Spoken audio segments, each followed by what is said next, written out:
Yes, people, welcome back to the channel. I'm back with another video. You know what time it is. Please smash the like, subscribe if you're new, and comment down below. Give me your thoughts. I'm here to preview the upcoming game this weekend. Obviously, the international break is over now. No international break up until March. So, is that a good news for Liverpool fans? It depends on our upcoming games. We have a good set of fixtures, with all due respect to the teams we're coming up against. But it's time now to go on a run. Please don't make us miss the international break again, you know. But yeah, obviously the last time I uploaded was when, we were going through a rough time. And obviously 3 games later, when I actually said, I'm giving the gaffer, the manager, 3 games to, prove himself that he is still the right man for the job after winning the Prem with us, for us last season. He won 2, lost 1.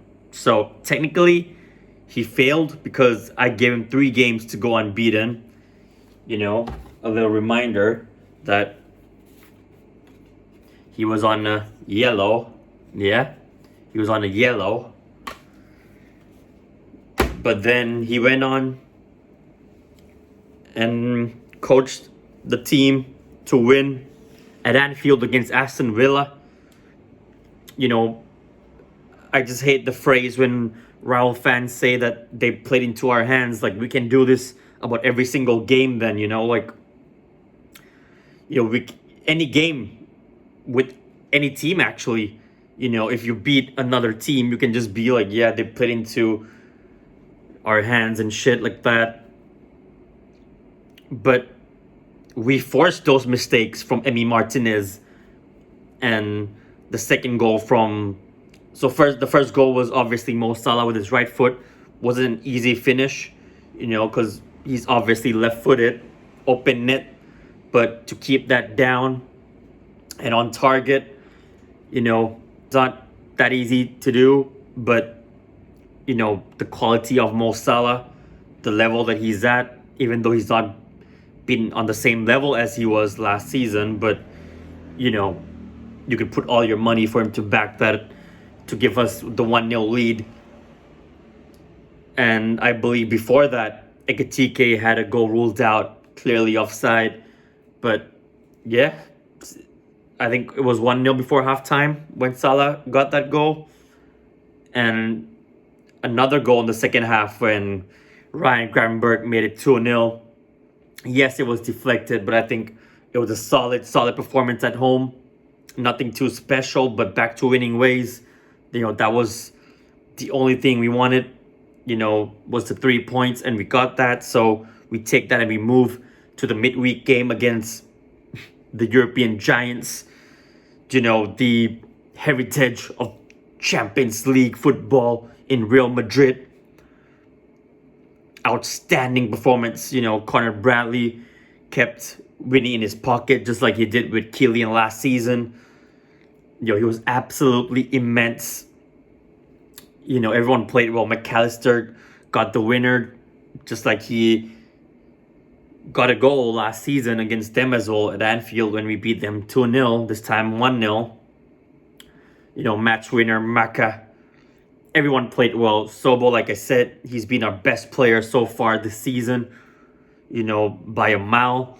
And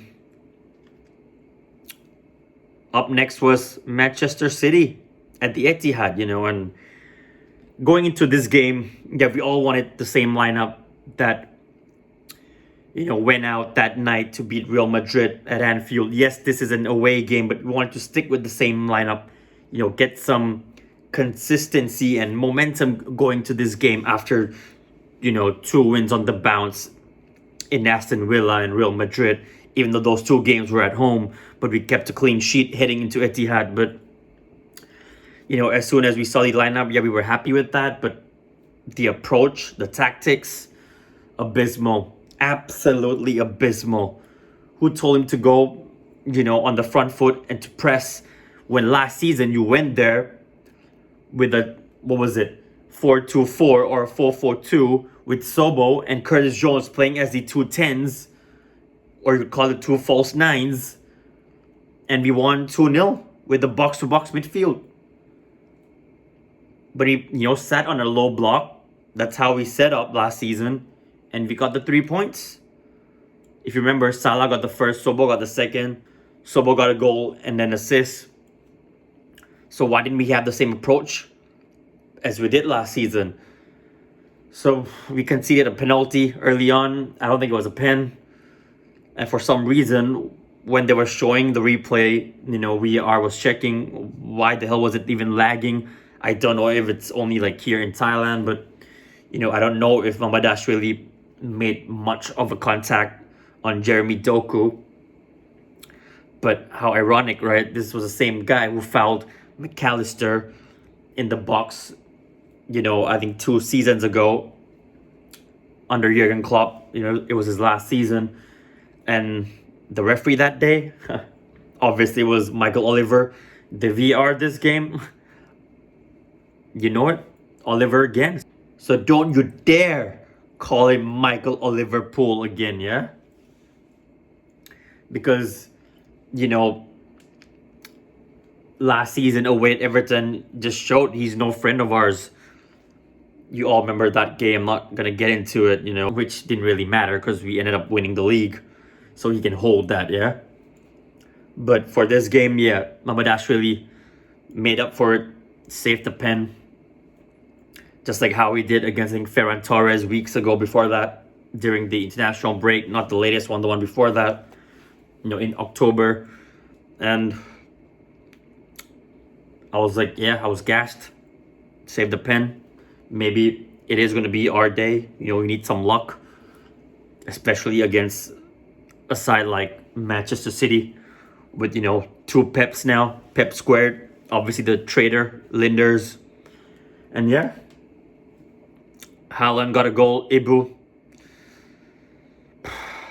We all thought the only 2 guys who can actually stop Erling Haaland, because he's literally in the form of his life, Everything about him right now, everything he touches turns to goals. And it's not just his goals, but like it's his, build up play as well. His overall play that's actually clicking now. So yeah, I think he is in the form of his life, fantasy captain week in, week out.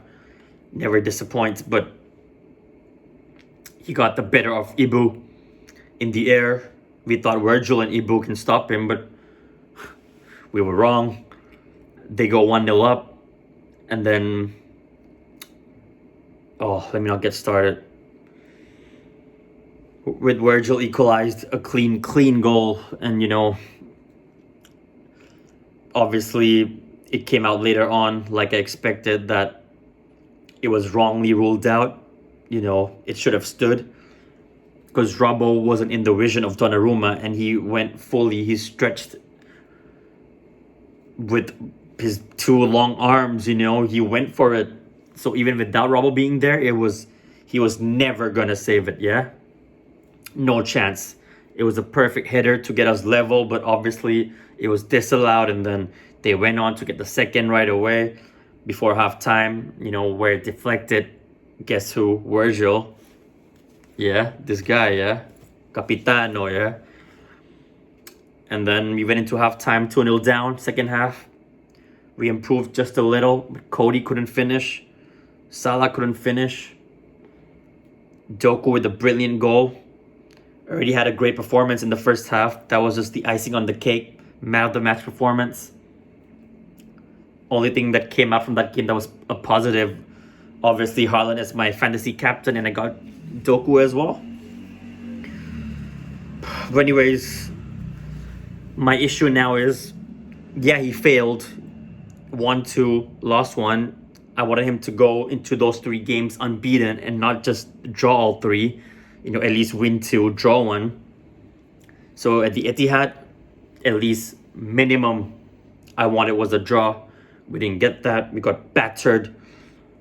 So the thing is, I'm still going to give him time until New Year's, because who's out there right now that's available that's gonna come in and change, whatever we do, it's gonna be a gamble.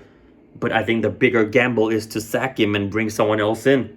At least this guy, he's got some credit in the bank. Yeah, not as much as Jurgen, but it's only his second season when he won the Prem in his first, and we're 11 games in. Obviously, 5 defeats in 11, it ain't good. 7 overall in 17 ain't good. I think it's 1 win in 6 or something, which was the Villa game in the Prem, by the way, because obviously we beat Madrid as well in that period of time. But yeah, Forest this weekend. Now, normally we don't do so good after the break, but we're in November now. It's time for players to start clicking, and I'm talking about the new signings. Yeah, Florian Wirtz, yes, you perform well for your international team, but now it's time to copy and paste in the Prem. But I don't blame him completely, because like I said, for me, 80% it's on the gaffer, 20 on the players, because how are all these players performing for their international teams, but when they come back to Liverpool, how is it possible when all 10 players, outfield players, don't perform at the same time? So obviously it's not based on form. Something is wrong tactically. It's the system, not the players. But the players do have to step up, don't get me wrong. And speaking about players stepping up, Alisson is back between the sticks this weekend. I'm not sure if Arne will start him right away. He might be back in the Champions League game midweek against PSV, or in the Prem against West Ham. I'm fine with keeping Mamadashvili in goal this weekend, but I think it's only Leone who's out long term, and obviously Frimpong.